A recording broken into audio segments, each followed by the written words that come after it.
Hi, everybody. Happy 2024. I'm coming to you on a very snowy Martin Luther King Day here before our spring semester starts to let you know how this class is going to be run this semester. So first of all, welcome to Calculus 2 at Pellissippi State.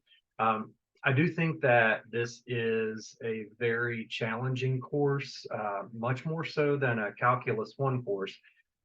It's more difficult to go in reverse doing the integrals than it was going forward with the derivatives. So the first thing that you need to keep in mind this semester is that all of your skills from Calculus 1 need to be fresh because we're just going to be undoing all of those derivative rules in our integration techniques this semester. If it's been a while since you've been in a Calculus 1 class, it might be a bit of a more challenge.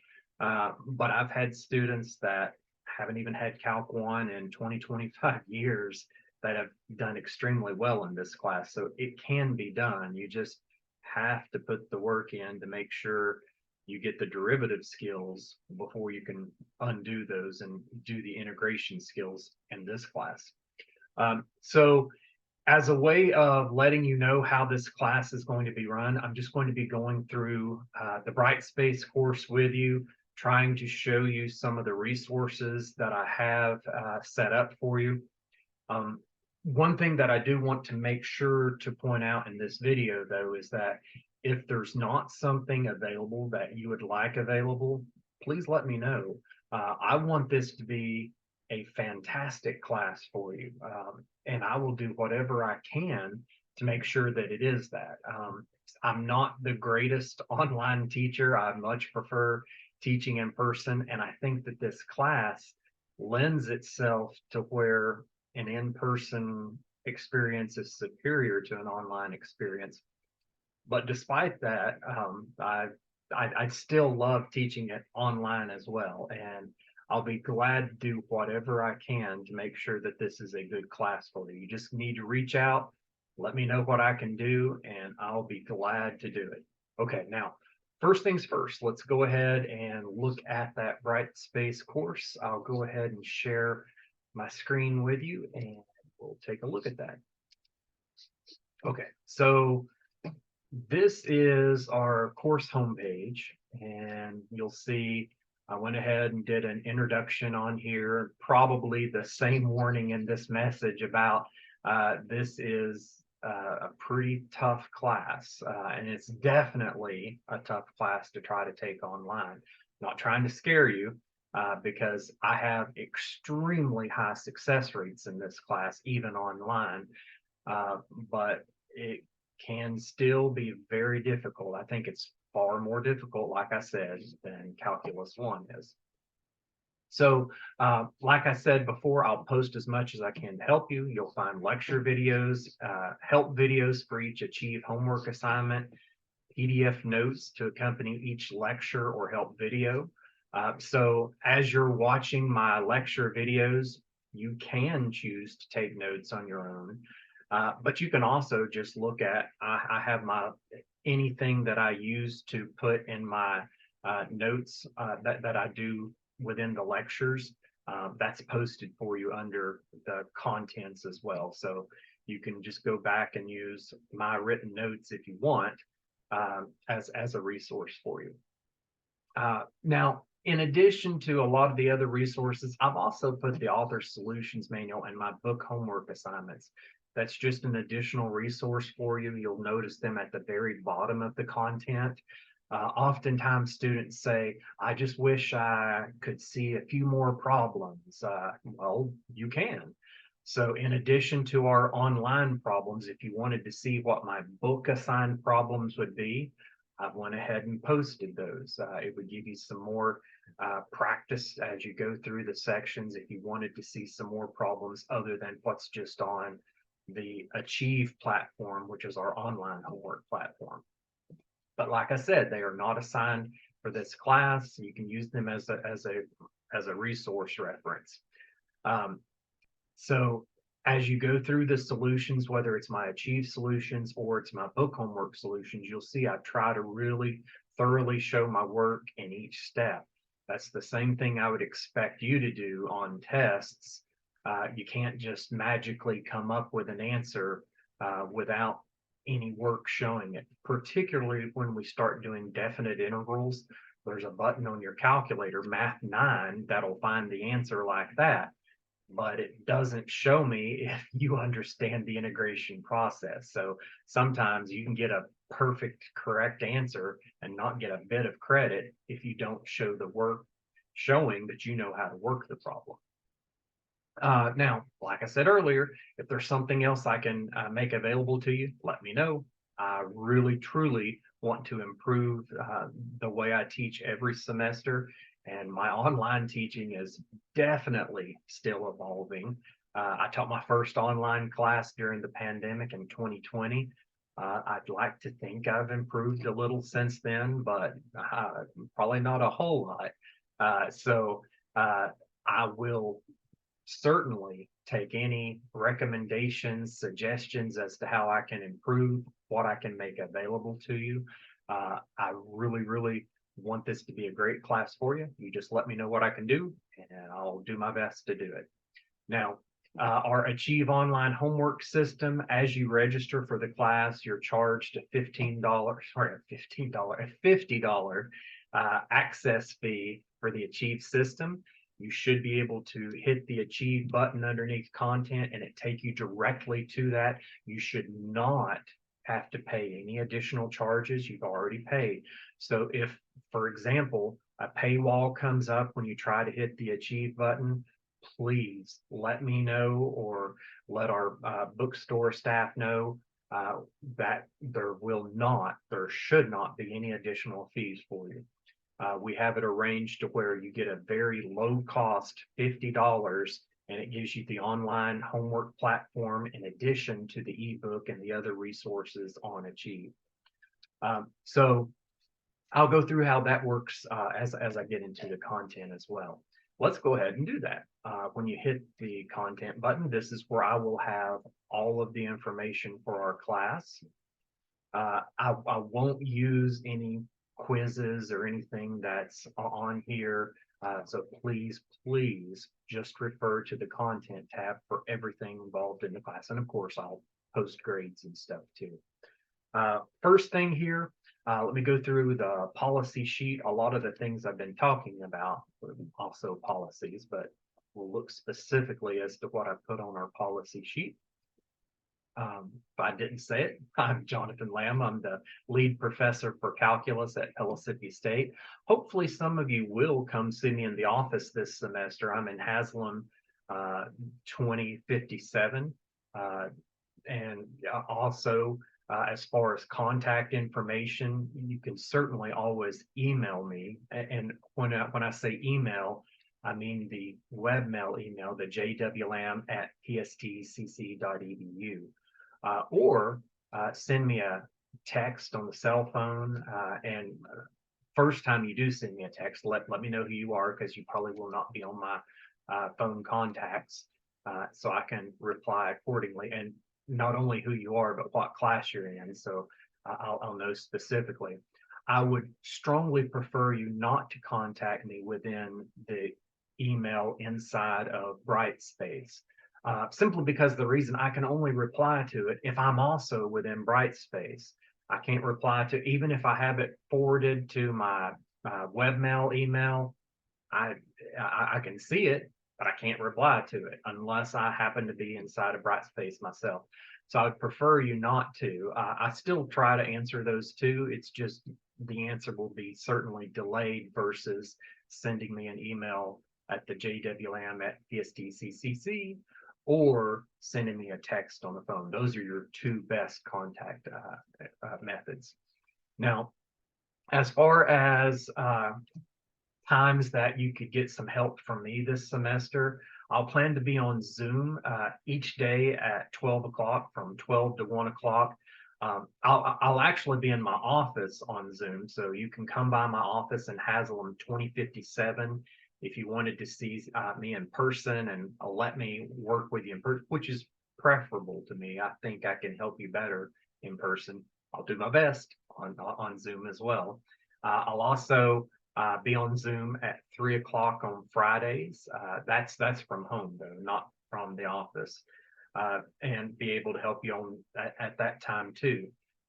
In addition to that, all you have to do is send me an email, and I'm sure we can set up a time to meet on Zoom to help you out with whatever you're struggling with, um, within a 24-hour period of your email. Once we can get some time set up that works for both of us. So it's not just these times. I'm willing to meet at other times too. Please do keep in mind, though, that a lot of the questions that you'll have as you're going through the homework and stuff like that, um, whenever you have any difficulty, please make sure you look at the resources that I've done, before, necessarily saying, "Oh, I need some help with this," because I have went through and worked every single homework problem that you're asked to do this semester. So now, my problem, hopefully, is not identical to the problem you're assigned in the homework. Occasionally, it will be, sadly. But most of the time, it's just a regenerated version of the problem that you have in your assignment. So if you look at how I work the problem on Achieve, it should give you a really good recipe for what you need to do in your problem. And hopefully you can, learn from the mistakes I made sometimes.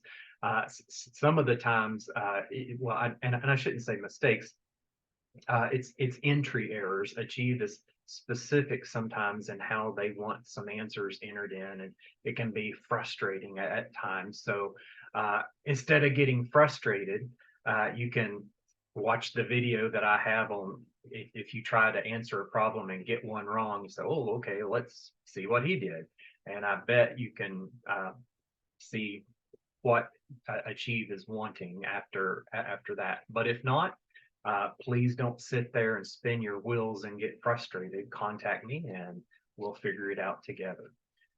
So this is integral calculus. The way Pellissippi does calculus, same way University of Tennessee does calculus 1 and 2, is that calculus 1 does all derivatives, calculus 2 does all integrals. That's not the same with a lot of other colleges, where they'll do the easy derivatives and integrals in calculus 1 and the more difficult derivatives and integrals in calculus 2. So just keep in mind, we're expecting you to know all derivative techniques already in this calculus 2 class, and we'll do all of the integration. So the topics will include integration, sequences, and series, and we'll include real world problems in physics, engineering, economics, and biology. Now, this is not an applications oriented class. Calculus 2 is supposed to teach you the methods on how to do the techniques. You, of course, a lot of you are in application specific engineering classes and stuff like that, where you'll see the applications more so. Some of the applications in this class are a bit trite, but it's just because the emphasis is not on the application in this class, it's on the mechanics.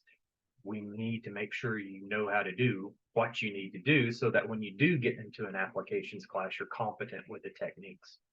Our course materials, if you have the book, it is Calculus with Early Transcendentals by John Growski. We're still in the 4th edition. It's a really good book. You can probably also find the book on Amazon fairly cheap. It's been out for quite a while. I think 2019 was the first year it was out. It has a 2020 publishing date, but it was available in 2019, so it's been out a while. Probably some discounts on it. I would guess, though, that you probably can't even find a used book any cheaper than what you can get it for new in our bookstore. Now, the downside is it is a loose leaf book in the bookstore for $40. Of course, there's no need to get that hard copy of the book because the entire book is available as an ebook online. It's a little annoying if you're trying to print it out page by page, if you wanted if you wanted the hard copy, but you don't want the hard copy, then the ebook certainly is sufficient. And that's the $50 fee that you were charged along when you registered for this class. please do not opt out of that fee, or you will not be able to participate in this class, because 40% of this class is the online homework management system that's inside of Achieve. Um, Now, as far as other resources, graphing calculator, we are a Texas Instruments school, so TI-84 is certainly strongly recommended.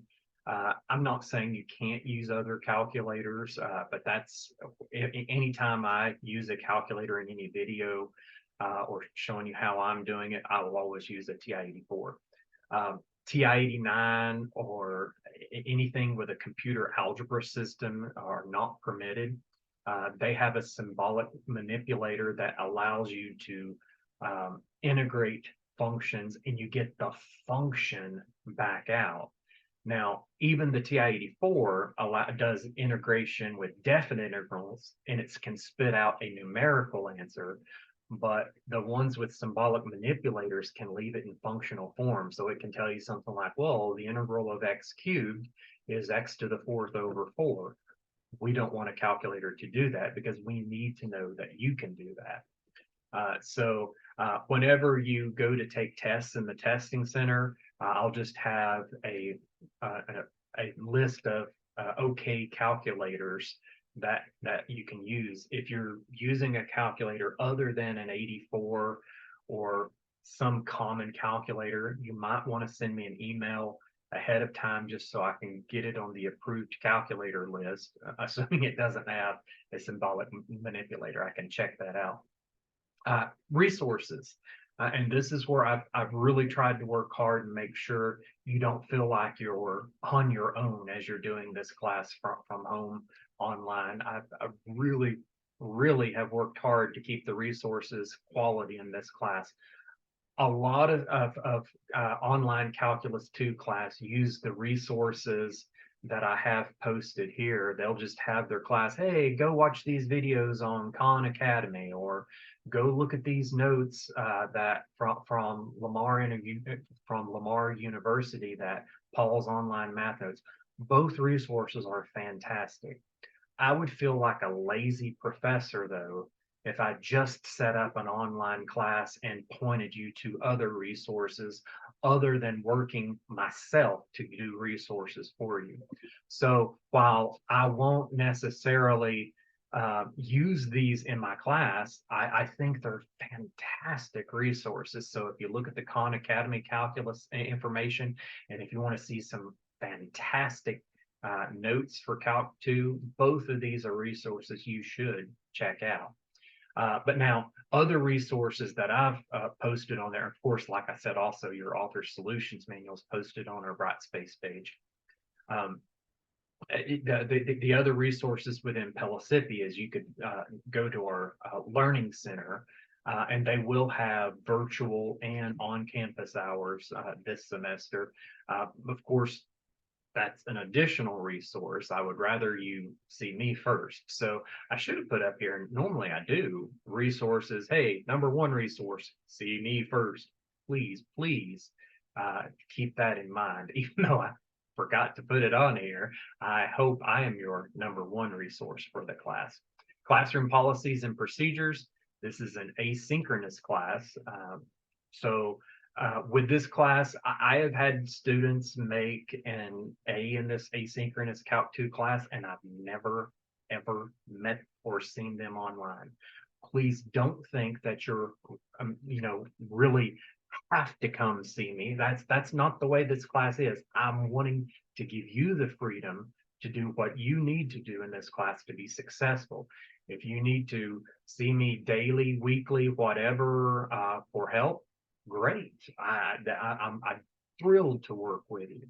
But if you can get through the material using my lecture videos and homework help videos, practice tests, and then doing well on tests without ever seeing me all semester, that's fine too.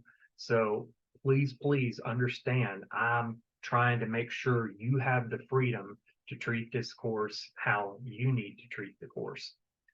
So as little or as much contact with me is absolutely fine with me either way. So you never have to meet me in person on Zoom, but you certainly can, and you certainly can very often too if you need to. So contact me as much as needed. You'll need to keep up with the test deadlines, and those are all posted on the very next thing here under content, the course pacing guide.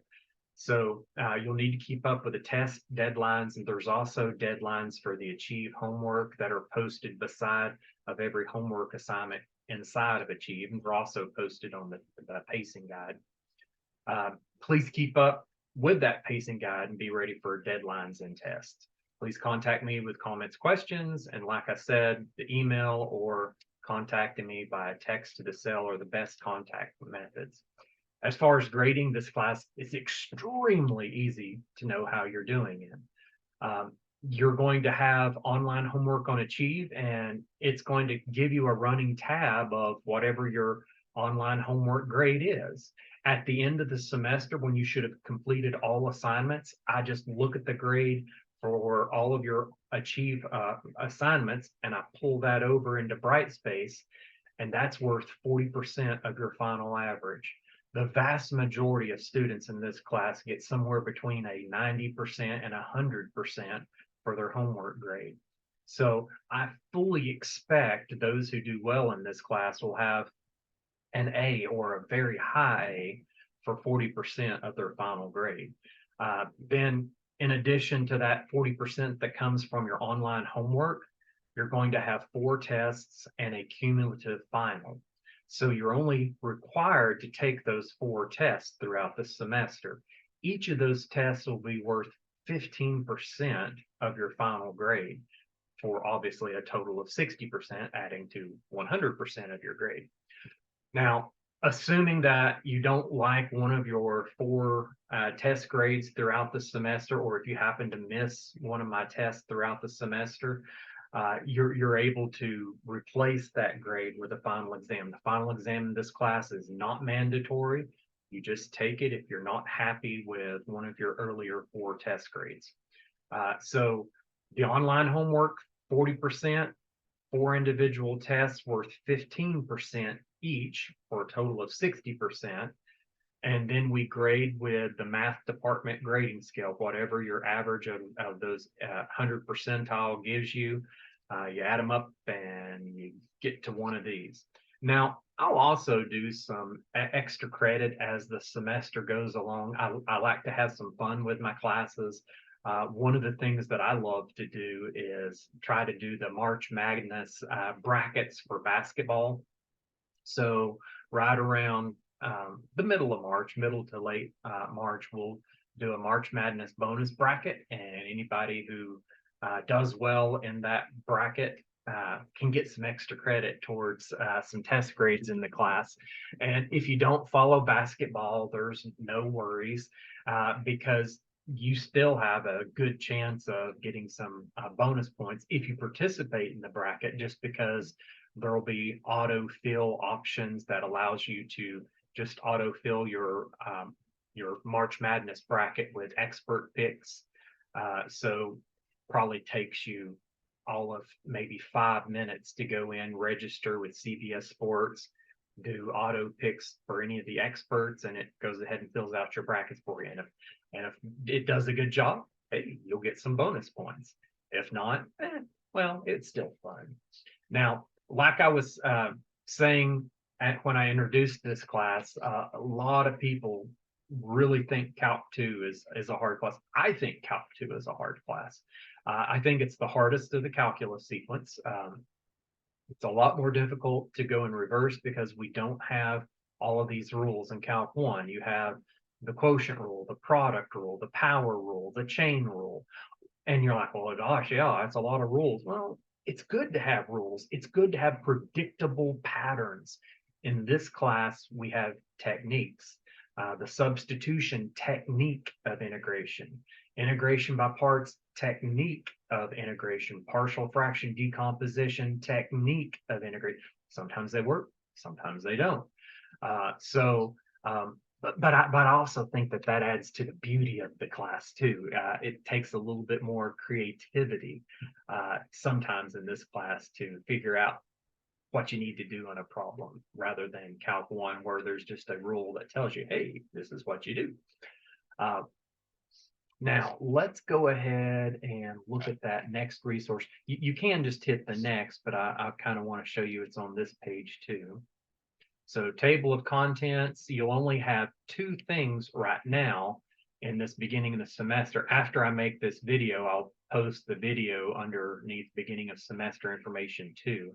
But of course, I'm making the video now, so it can't be there. Pacing guide for this semester. This is whenever you're like, ooh, what do I need to be doing for class? This is the page you need to be looking at. So this class will be asynchronous. I want to give you as much flexibility as possible to plan your study and work for it.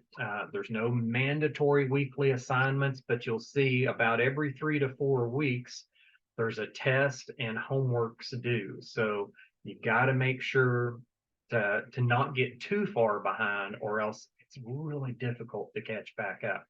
So I say instead, below is the recommended pacing you should follow to maintain the needed pace. So this first week, I'm suggesting that you do 5.1 and 5.2 and that's by watching the lecture videos and doing the homework assignments on Achieve this week. Is it the end of the world if you don't have that done in the first week of classes? No, but it does put you behind. That's what you should have done in the first week. But if you want to push off 5.1 and 5.2 and do it all in the second week, or you want to push it off all the way to the third week, you could. So I'm giving you the ability to do these within probably about quarters of the semester. For every test, you can do the homework however you see fit. Now, another thing that you might do, and I would even recommend this versus pushing things off, work ahead. So let's say you do 5.1 and 5.2 out of the book and get all those problems on Achieve done. And then you're like, hey, I've got some extra time. Maybe go ahead and start working next week's assignments of 5.3 through 5.5, watching the lecture videos and doing the accompanying Achieve work for them. So that would be wonderful, in fact. Now, something I also want to point out, and I probably mentioned it in the video for 5.1, don't get too frustrated towards the end of 5.1. It has some of the most difficult problems of the semester. It'll start doing some infinite summations in that very first section. A lot of students struggle with that, but it's because integration is an infinite summation. So we start off showing you, okay, how would we do this if we try to do an infinite sum?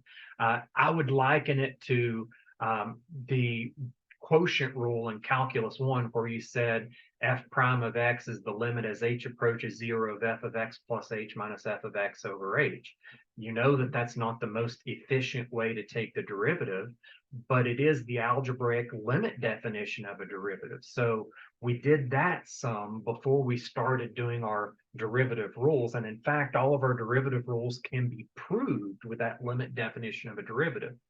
Similarly, now with Calc 2, since integration is nothing more than an infinite sum of some formula, we start off 5.1 with some infinite summations at the end. They can be really fun / difficult sometimes. So please just don't get too frustrated early. It gets much easier towards the rest of section 5. So 5.1 starts off rough, and then I think you'll see it starts to level off after that, especially when we start doing some of the integration. And early in 5.1, it'll be integration rules. There's the integration power rule. It's not until after the first test where we start saying, well, there's some techniques that also sometimes work, like the substitution technique, not necessarily a rule, just a technique.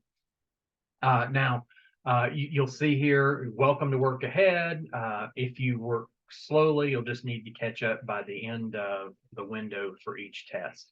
And at the end of each window for each test, the homework for that amount of material that the test covers is also due. Looking at this with you here. Oh, and also keep in mind, anytime you're meeting with me on Zoom, this is the Zoom link. I have my Math is Cool Zoom room. Uh, Suggested pace, like I said, 5-1 and 5-2 on Achieve the first week. The 5-3 through 5-5 on Achieve the second week. Now, I also have a little training assignment. It's before all of the homework problems listed at the very top, training assignment. It's just supposed to get you acquainted with the Achieve platform, making sure you understand how it's wanting you to input information. I just have it worth 25 points, and most of the homework sections are worth 100 points. Whenever you look at the homework sections on Achieve, if it's a normal section, it'll be 100 points. If the homework took me a little bit longer to do, so for example, any homework section that I was able to work in 6 or fewer pages, 100-point homework assignment. If it took me anywhere from 6 to 9 pages of work to do that homework section, it's a 150-point homework section. There are a few homework assignments that you'll see are worth 200 points.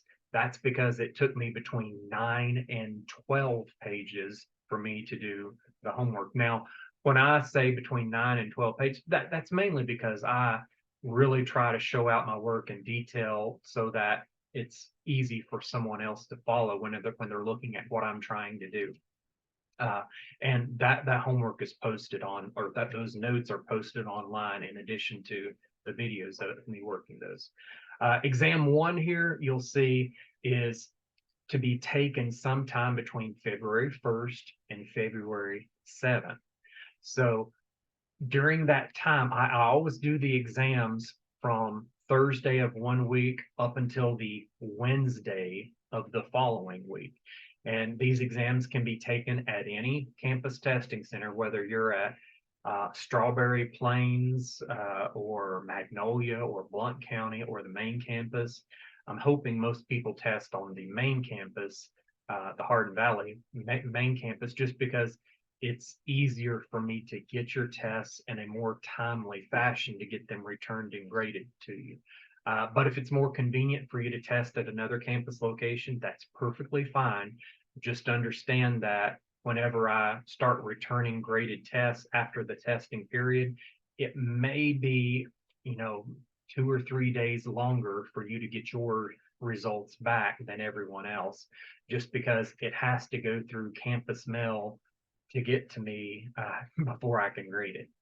Now, that first test deadline is February 7th. I would imagine most of you will get back a graded test emailed to you.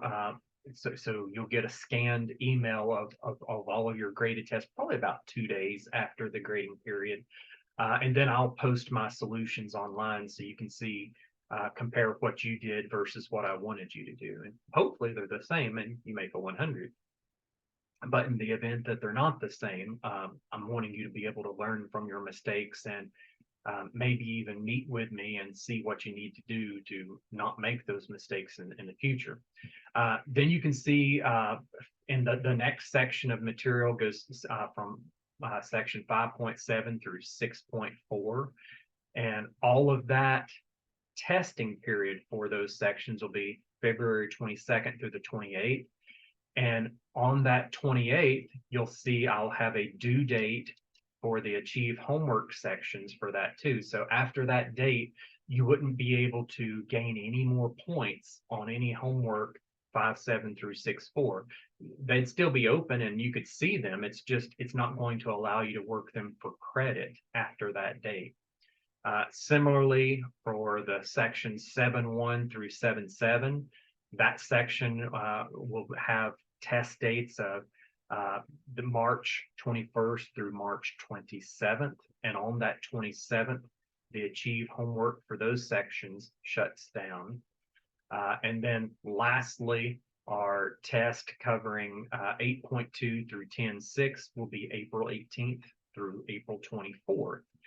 And then I give you an additional 2 days to do the homework for those sections. And then I also say I'm willing to reopen some sections. Like, let's say you have some sections from earlier in the semester that are lowering your online homework grade because you didn't get a chance to complete them and you can't do them for credit anymore. I try to be flexible. So if I know that it's in your best interest to go back and rework some our earlier sections for credit, typically I do it a maximum of 3 sections at a time to reopen. Then I see that you've done them, you've got to 100% on them, and then I'm willing to open up more. But that can be done. You just have to email and request it. Our optional fun final exam and is going to be from Saturday, April 27th through the end of final exam week. Well, I should say through the Wednesday of final exam week on the 1st of May. Now, for this optional final exam only, that's I can only allow you to take it at the Hardin Valley campus. Every one of the 4 previous exams, they can be taken at any of the campus locations. The final exam has to be Hardin Valley only, simply because I have to guarantee that I'm able to get it to where I can grade it and average your final scores before the end of the semester. So I put that the end date is the Wednesday because I have to have grades averaged, calculated, and posted by the Friday of that week. I'll probably have them posted by Thursday of that week and then posted officially in the registration system on the following Friday. Now, I'll go back to the table of contents here and we'll look over some of the resources. Now, the first thing, actually, before getting into the resources, the Achieve that I was talking about, for those of you that didn't use Achieve in your Calculus 1 class, it is linked here. Now, the first time you hit it, if you haven't used Achieve before, it probably will look like it's not doing a thing because it's pop-ups from Macmillan Learning are probably not enabled on your browser. So if you hit Achieve and nothing happens, it's because your browser blocked the pop-up. So you would go up here and enable enable pop-ups to Macmillan Learning, and it should be fine after that. So you'll notice it did pop up for me in another tab. The behavior on different browsers is sometimes different. It might come up as an entirely new window. It might come up as another tab. I have heard that it works best on Google Chrome browsers. That's what I'm using. So it should work in anything, but Chrome is the one that it's tested most in, and it's verified to work extremely well on Chrome. Now you'll see as you go in, the training assignments, that's the very first thing I need you to do. And then there's assignments after that you'll start 5-1, 5-2. Anytime you want to see them all, you just hit view all and it shows you all of the assignments for the entire semester. Now, in addition to that, you can see your resources, your grade book, reports, your ebook. Ebook's probably the most important thing there.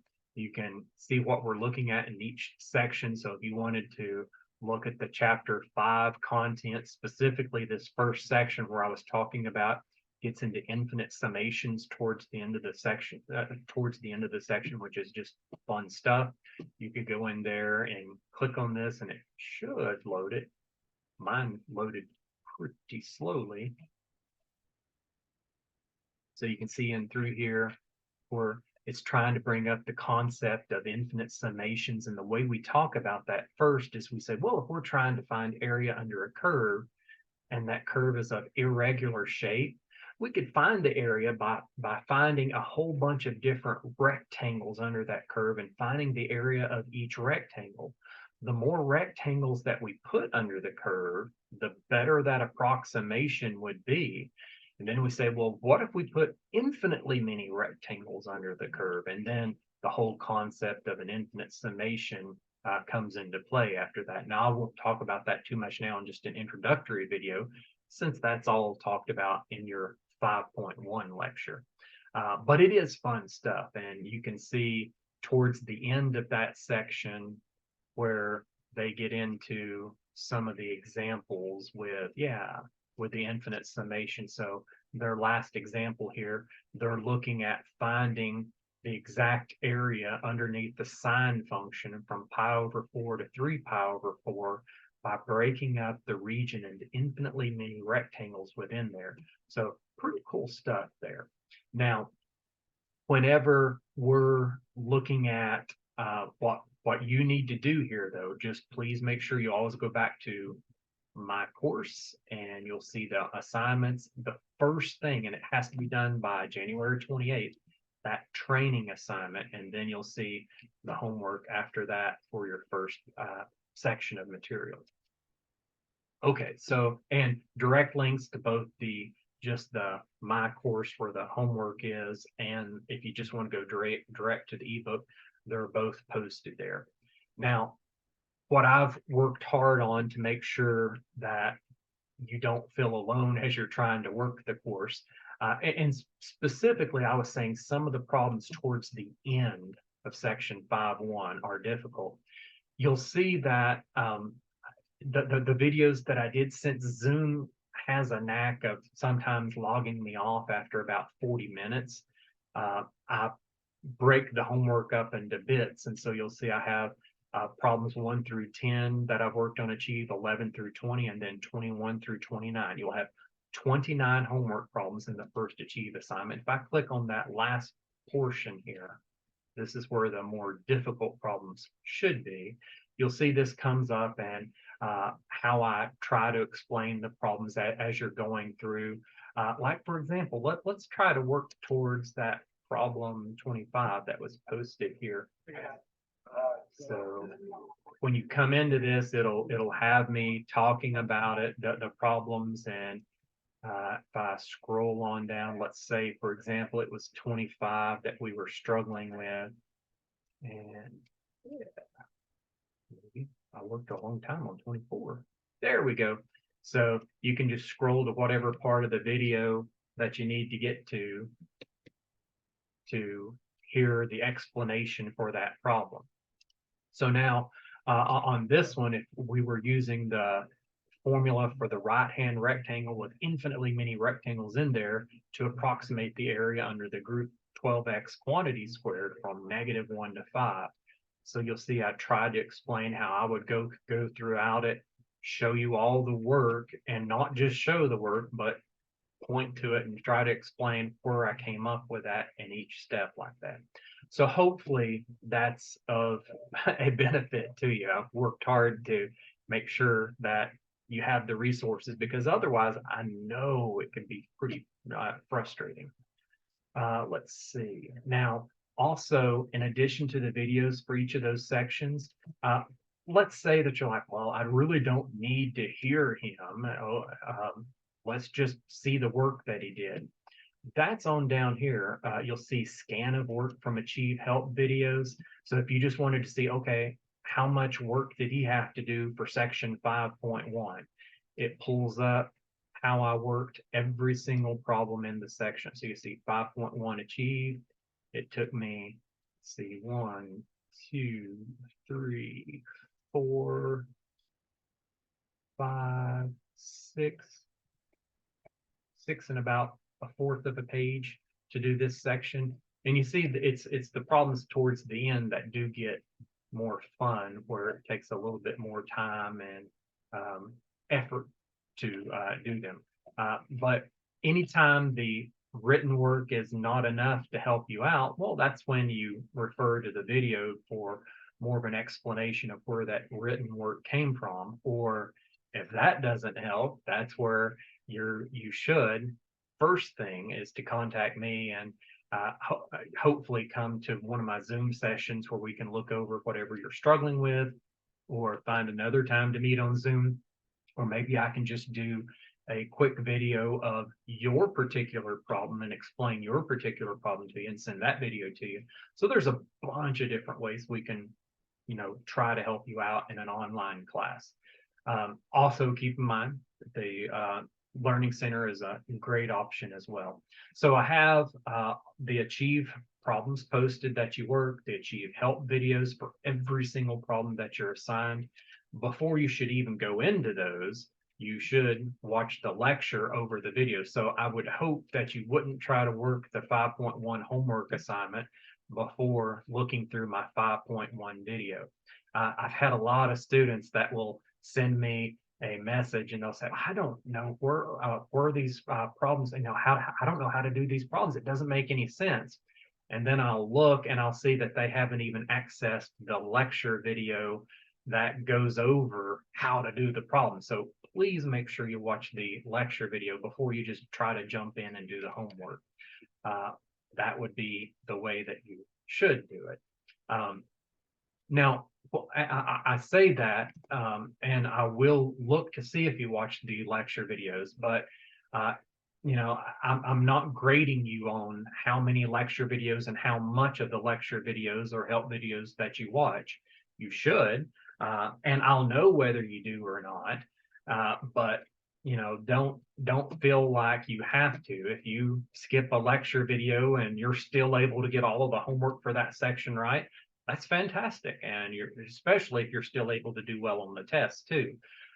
But you should watch the lecture videos before attempting the sections. If you have trouble on the homework, for sure, go back and watch the lecture video. That should help you out with that. Whenever it comes time for tests, you should certainly look at the practice tests that I have posted. Your test, your first test, I promise, will look almost identical to this. None of the problems will be the same, but it'll be a very, very similar. So you won't need to memorize the summation formulas that are in section 5.1. I'll give those to you.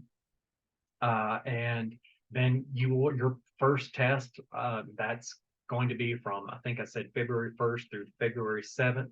It will have 11 problems, and the 11 problems will look very similar to this. I promise you. Number 6 will say use a Riemann sum formula to find the integral from some number to some number of some function. It'll be something like that. I guarantee a number 8 will be an absolute value integral. The actual formula within will change, but it'll be just like that.